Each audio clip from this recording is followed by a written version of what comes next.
This story comes from a woman I'm calling Jennifer. This happened to her about 5 years ago when she was driving home from her parents' house in upstate New York. It was late December, and a massive snowstorm had been forecasted for that evening. Jennifer had planned to leave earlier in the day, but family obligations kept her longer than expected.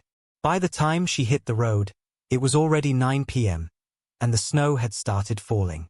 At first, it wasn't too bad. Just light flurries. But within 30 minutes, the snow was coming down so hard that Jennifer could barely see 10 feet in front of her car. The highway was practically deserted. Everyone else had been smart enough to stay home. Jennifer's phone showed she still had about 40 miles to go. The GPS kept trying to reroute her, but every alternate route looked worse. So she decided to push forward on the highway, driving slowly, white-knuckling the steering wheel. That's when her car started making a strange noise. It was a grinding sound coming from under the hood, and then suddenly, her engine just died. The car coasted to a stop on the side of the dark, snow-covered highway. Jennifer tried starting it again. Nothing. Not even a click. She checked her phone. No signal. Of course. She sat there for a moment, watching the snow pile up on her windshield, trying not to panic. She knew she couldn't stay in the car all night. The temperature was already below freezing, and with no heat, she'd be in serious trouble. Through the heavy snowfall, Jennifer could barely make out a faint light in the distance, maybe a quarter-mile up the road. It looked like it might be a house or a gas station. She bundled up in her coat, grabbed her phone just in case she got a signal, and started walking. The wind was brutal. The snow was already knee-deep in some places, and every step was exhausting. But Jennifer kept her eyes on that distant light and pushed forward. After what felt like forever, she got close enough to see what it was. It was a house, an old, 2-story farmhouse set back from the road. One window on the first floor was lit up, glowing warm and yellow against the white snow. Jennifer practically ran to the front door and knocked hard. No answer. She knocked again, harder this time, yelling, "Hello! Please! I need help. My car broke down." Still nothing. Jennifer tried the doorknob. It was unlocked. Now, normally, she would never just walk into someone's house. But she was freezing, stranded, and desperate. She pushed the door open and called out, "Hello? Is anyone home? I really need help." The house was silent. Jennifer stepped inside and closed the door behind her, immediately grateful for the shelter from the wind. The interior was strange. It looked like it hadn't been updated since the 1970s. Old wallpaper, vintage furniture, everything covered in a thin layer of dust. But the light she'd seen was coming from the living room, an old lamp sitting on a side table, casting that warm glow. "Hello!"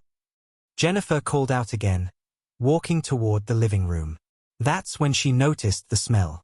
It was faint at first, but as she got closer to the living room, it got stronger.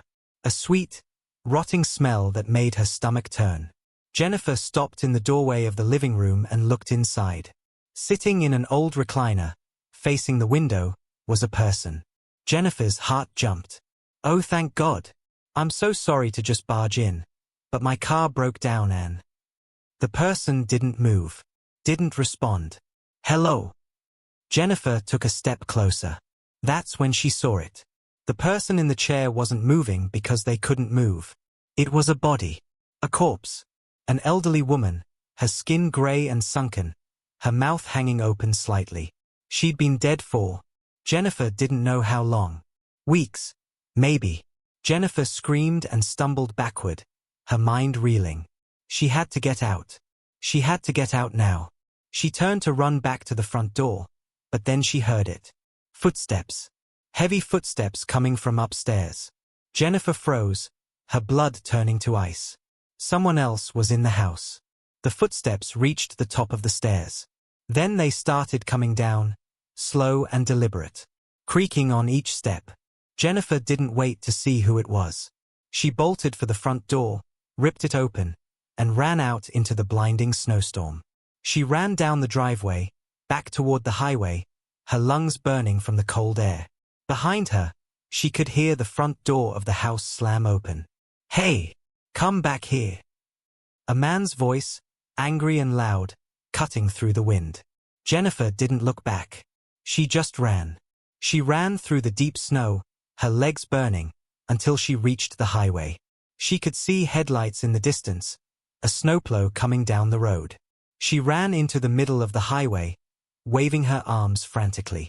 The snowplow came to a stop, and the driver, a middle-aged man, rolled down his window. "What the hell are you doing out here?" he yelled. Jennifer was sobbing, barely able to speak. There's a house, a dead woman. Someone's chasing me." The driver's expression changed. He told her to get in the truck, and he immediately radioed for police. When the police arrived, they went to the farmhouse with the driver and Jennifer. The front door was wide open, snow blowing inside. They found the elderly woman's body in the living room, just as Jennifer had described. According to the medical examiner, she'd been dead for about 3 weeks. But they never found anyone else in the house. No footprints in the snow leading away. No signs of anyone having been upstairs. The police did find something disturbing, though.